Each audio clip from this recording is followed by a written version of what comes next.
परम पुरुष पूर्ण धनी श्री परमहंस अवतार, नतमस्तक वंदन करूं श्री युगल चरणार।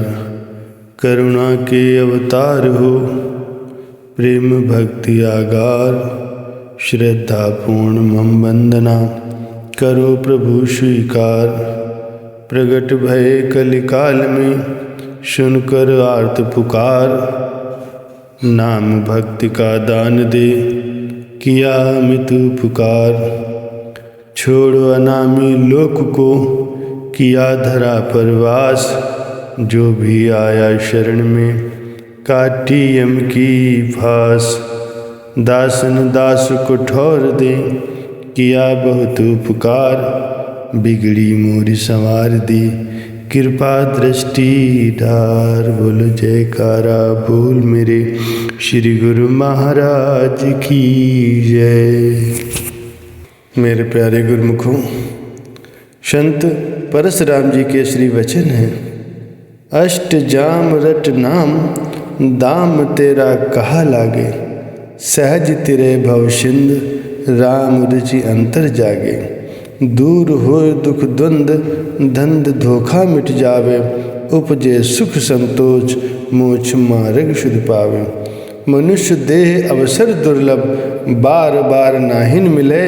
साधु नदी संग परशुराम, ब्रह्म समुद्र निश्चय मिले।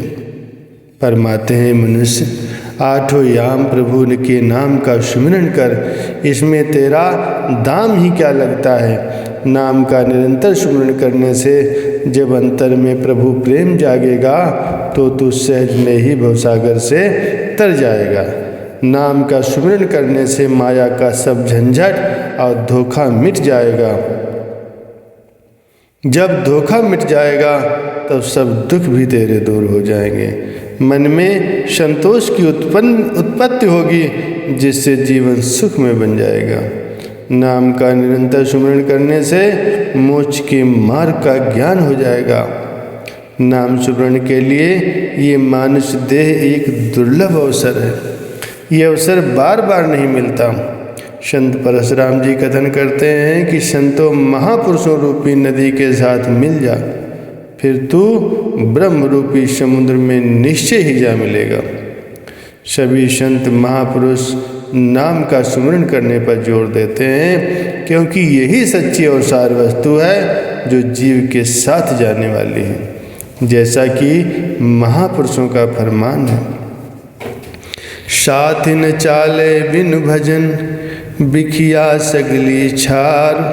हरि हरि नाम कमावना, नानकी उधन सार।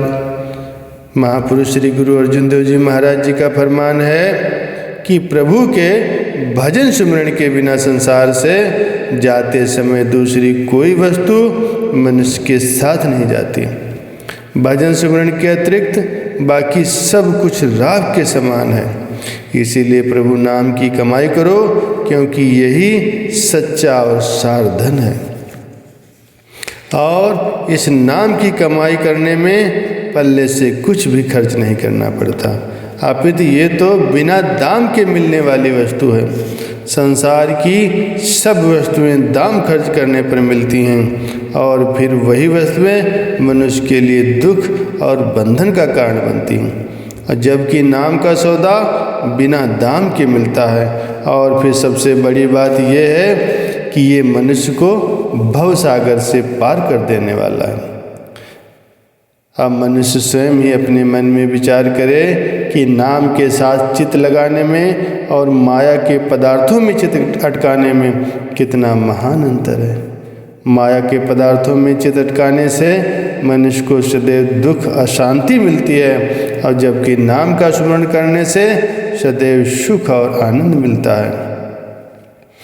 मनुष्य माया के धोखे में आकर यही समझता है कि माया के सामानों में सुख है, परंतु उसमें सुख का लेस मात्र भी नहीं है। उसमें दुख ही दुख भरा हुआ है, जैसा कि महापुरुषों का कथन है।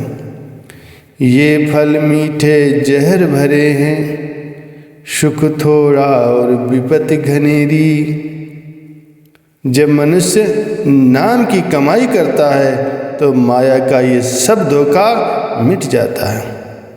तब मनुष्य को ये समझ आ जाती है कि माया का सारा पसारा ही असत और दुख रूप है, जबकि नाम सत्य और सुख स्वरूप है।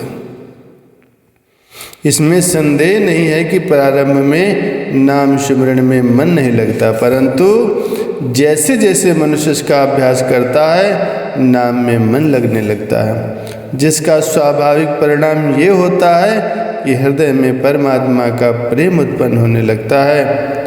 जब हृदय में परमात्मा का प्रेम पैदा हो जाता है तो फिर माया की दुविधा और तृष्णा स्वयं ही मिट जाती है। फलस्वरूप मन में संतोष की प्राप्ति हो जाती है। जहाँ संतोष है वहीं सुख है। महर्षि गौतम का कथन है कि संतोष रूपी अमृत से तृप्त और शांत चित्त वाले पुरुषों को जो सुख प्राप्त होता है वो धन के लोभ से इधर उधर दौड़ने वाले लोगों को कहाँ प्राप्त हो सकता है। असंतोष, तृष्णा और लोभ ही सबसे बढ़कर दुख रूप है और संतोष ही सबसे बड़ा सुख है। अतः सुख चाहने वाला पुरुष सदैव संतुष्ट रहता है। तात्पर्य यह है कि नाम का स्मरण करने से सच्चे सुख की प्राप्ति होती है और मुक्ति का मार्ग भी मिल जाता है। अर्थात मनुष्य को यह समझ आ जाती है कि नाम स्मरण ही मुक्ति का सही मार्ग है। माया के पदार्थ तो बंधन में डालने वाले हैं। अंत में संत परशुराम जी कथन करते हैं कि मनुष्य जन्म का ये दुर्लभ अवसर नाम की कमाई के लिए ही मिला है। ये अवसर तुझको बार बार नहीं मिलेगा, इसलिए मनुष्य को चाहिए कि वो सत्संगत ग्रहण करे, क्योंकि संतों महापुरुषों की संगत में ही नाम की दात और नाम स्मरण की प्रेरणा मिलती है। सत्संगत ऐसी नदी है जो परमात्मा रूपी समुद्र की ओर बहा करती है और अंत में परमात्मा रूपी समुद्र में जाकर के मिल जाती है। अर्थात सत्संगत में नाम का स्मरण करने से मनुष्य अंततः परमात्मा में ही जाकर एक रूप हो जाता है। धन्य है वे गुरुमुख जन जो महापुरुषों की संगत ग्रहण करके नाम की कमाई में लगे हुए। ऐसे गुरुमुखों का जीवन ही सफल और सार्थक है। बोलो जयकारा बोल मेरे श्री गुरु महाराज की जय।